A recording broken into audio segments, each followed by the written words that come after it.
channel. My name is Farah, and today I'm gonna be talking about how I got accepted into my cardiovascular sonography program. So we're gonna get straight into it. Okay, so I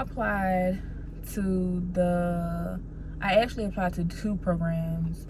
I applied to the diagnostic medical sonography program, and I applied to the cardiovascular sonography program, but I only got accepted into the cardiovascular sonography program.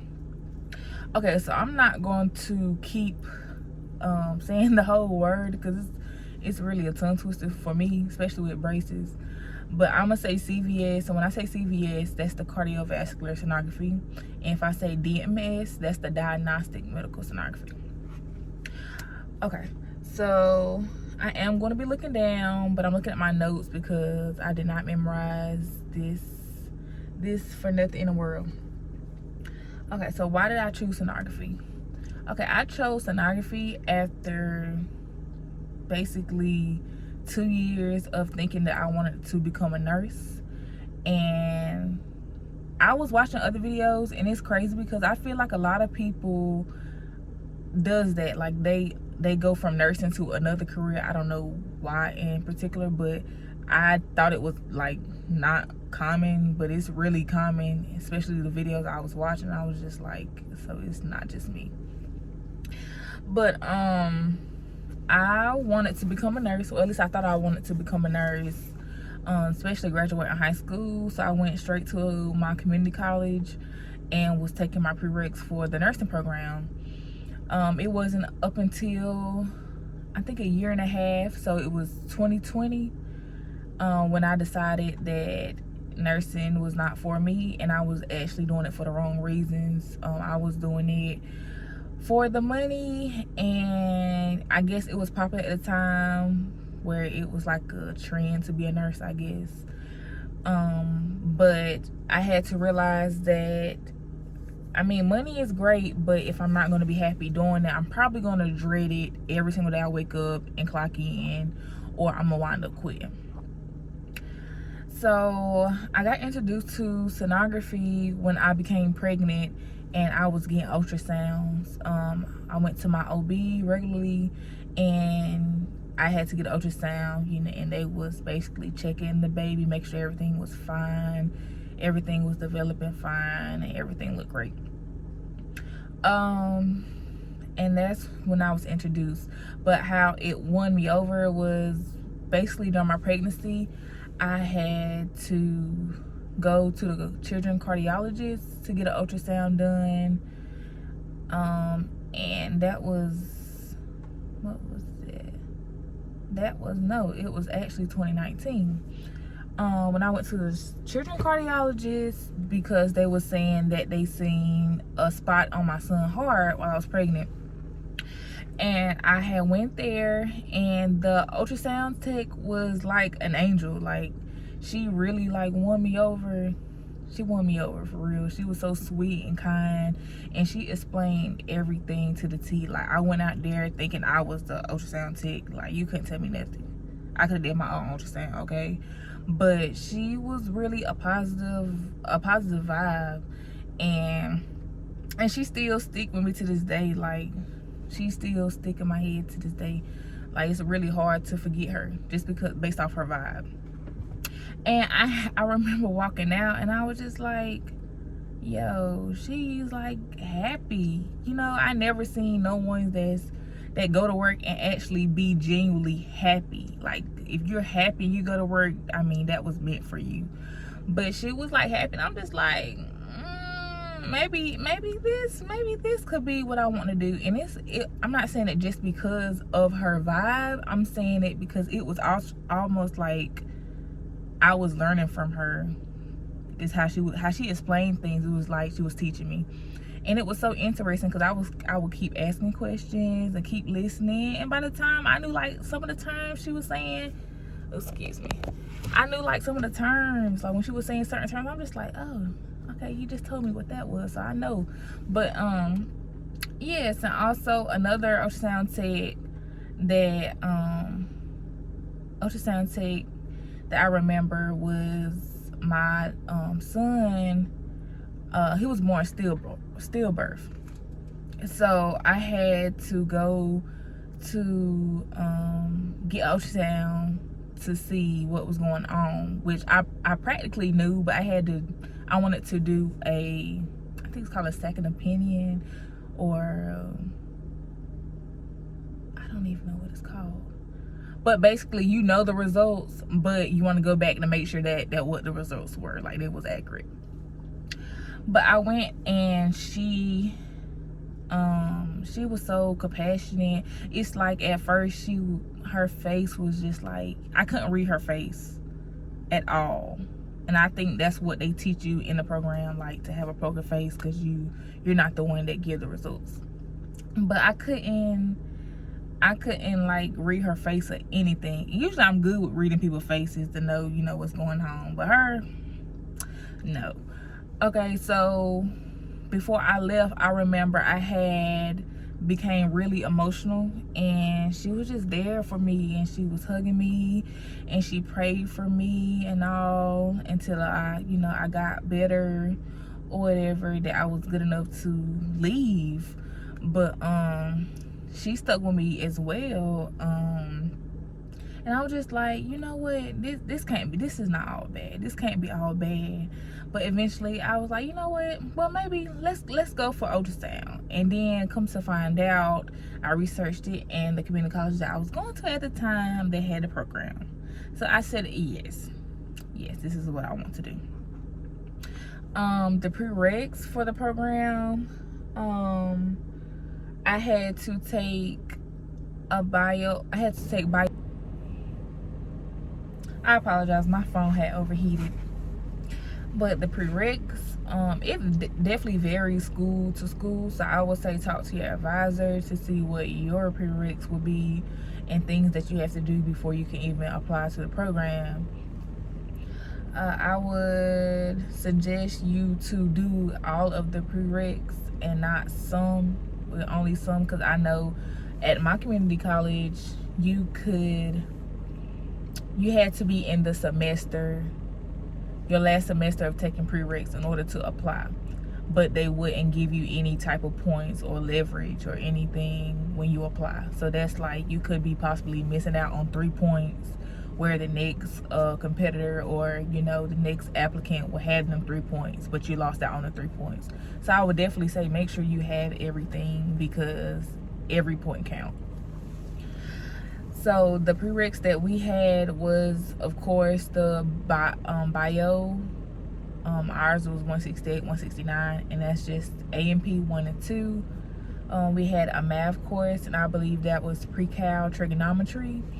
Also, we had the English core, 2 of the English courses, and for my community college it was 111 and 112, and I think that's just the basic college English, the first one and the second one. Also, we had physics. I don't know if I just said that, but we had physics, and I took the conceptual physics because that was our prereq. And we also had to take humanity, and that was practically all for the courses that we had to take. But we also had to do an NA1 course, and we had to pass the class, but we did not necessarily have to take the board and pass the board. So we just had to pass the class and get our certificate for proof that we took the course. We also had a TEAS test, and I think that's pretty common, but it was the ATI TEAS test. We had to take that and score at least a 64. That was our minimum score, was 64% at my community college. So yes, we had to do the TEAS test, the NA1 course. Well, with the NA1 course, you didn't have to complete it before you applied, but you had to make sure it's finished by the time basically by the time you get into the program, they gave you time to finish it. So I had to do all of that, and that was practically it for the prereqs. Also, when you're taking your prereqs, please don't don't just settle for a C. Do not settle for a C. I was just lucky to even get accepted into any of the programs, because I settled for a C almost my whole time in college. And like I said, this is like motivation, because there's, compared to all the other people, because I had friends and classmates that we was discussing, like, what we wanted to do and what programs we were applying for, and majority of them was taking the sonography course, and they was saying how many points they had. Mind you, your points get calculated and they'll tell you how many points you have. So when they was saying their points, I'm just like,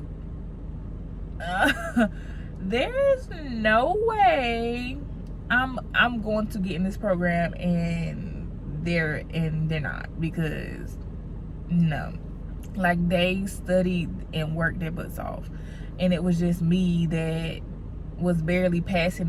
It was fine with me to barely pass. Don't be a me, okay? Do not be a me. And just because I did it, I wouldn't advise you to do it. My GPA, sad. I'm so sad. I'm not proud of this at all, but my GPA applying to the program was a 2.6. Okay, a 2.6. Now, I'm not saying just because you have a 3.0 or 3.5 that makes it,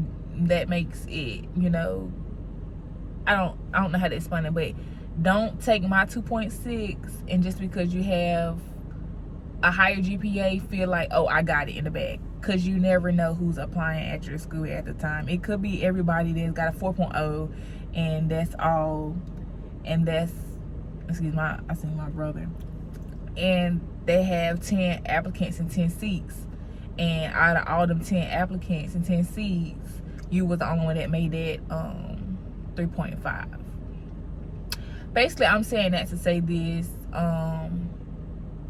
it's motivation that I'm telling you this. I'm trying to motivate you, but also learn from my mistakes so you won't have to be in the same predicament, because I just known that I wasn't going to get into that program when everyone was saying their GPAs and how many points they had. Okay, but I prayed. That's the reason. Okay, we're gonna say that now. That's the reason I got into any program, was because I put my faith in God, and I laid it on the line that, look, God, this is what I have. This is all I have. I have nothing more. I have nothing more. And I'm not saying it because I couldn't have done it, because I could have done so much better. It's just I did not apply myself like I should have. But I had a 2.6, and I wound up getting into the program.